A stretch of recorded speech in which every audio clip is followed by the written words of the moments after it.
വളരെ മനോഹരമായിട്ടുള്ള ഒരു തെരഞ്ഞെടുപ്പ് പ്രചരണത്തിനാണ് ഇന്ന് കൊട്ടിക്കലാശത്തോടെ പര്യവസാനം സംഭവിക്കുക. ഇവിടെ സിറ്റിംഗ് എം പി ആയിട്ടുള്ള NK പ്രേമചന്ദ്രൻ, അദ്ദേഹത്തെ ഇടതുമുന്നണി എന്നും ചതിയൻ എന്നാണ് അദ്ദേഹത്തെ പേര് ചൊല്ലി വിളിച്ചിട്ടുള്ളത്.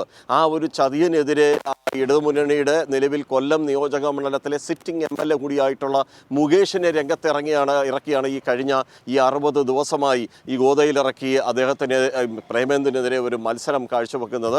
പ്രത്യേകിച്ച് ജനങ്ങൾക്കിടയിൽ വലിയൊരു സ്വാധീനവും, കൊല്ലം ജില്ലയിൽ ഏതാണ്ട് 14 ലക്ഷത്തോളം വരുന്ന വോട്ടർമാരുടെ ഒരു സമ്പത്തുണ്ട് ആ കൊല്ലം ലോക്സഭാ മണ്ഡലത്തിൽ. ആ 14 ലക്ഷത്തിൽ ഏതാണ്ട് ഒരു 10 ലക്ഷം പേർക്ക് ചിലപ്പോൾ പ്രേമേന്ദ്രനെ അറിയാമായിരിക്കാം. പക്ഷേ 14 ലക്ഷം വോട്ടർമാർക്കും മുകേഷിനെ അറിയാമെന്നൊരു വലിയ ഒരു പ്രത്യേകത ഈ ഒരു കാര്യത്തിൽ നമുക്ക് ചൂണ്ടിക്കാണിക്കേണ്ടതായുണ്ട്. മുകേഷിനെ ഒരു സ്ഥലത്തും പരിചയപ്പെടുത്തേണ്ട കാര്യമില്ല. അദ്ദേഹം ഒരു പ്രമുഖ നടനാണ്, കലാകാരനാണ്, നാടക നടനാണ്, അങ്ങനെ ഒരുപാട് വിശേഷങ്ങളുള്ള ഒരു വ്യക്തി കൂടിയാണ് മുകേഷ്. എന്തായാലും ഈ രണ്ടുപേരുടെ മത്സരത്തിനിടയിലാണ് വളരെ വൈകിയാണെങ്കിൽ പോലും BJPയുടെ സ്ഥാനാർത്ഥി കൃഷ്ണകുമാറിൻ്റെ കടന്നുവരവ്. അദ്ദേഹം മിനി സ്ക്രീൻ താരം കൂടിയാണ്, സിനിമാ താരം കൂടിയാണ്. ഇപ്പോൾ ഈ 3 പേരും മത്സരിക്കുമ്പോൾ ഇവിടെ ഒരു ത്രികോണ മത്സരം ഒരിക്കലും ഒരു സാധ്യതയില്ലാത്ത ഒരു മണ്ഡലം. ഇവിടെ ഇടതുമുന്നണിയും ഐക്യജനാധിപത്യ മുന്നണിയും തമ്മിലാണ് ശക്തമായ മത്സരം നടക്കുന്നത്.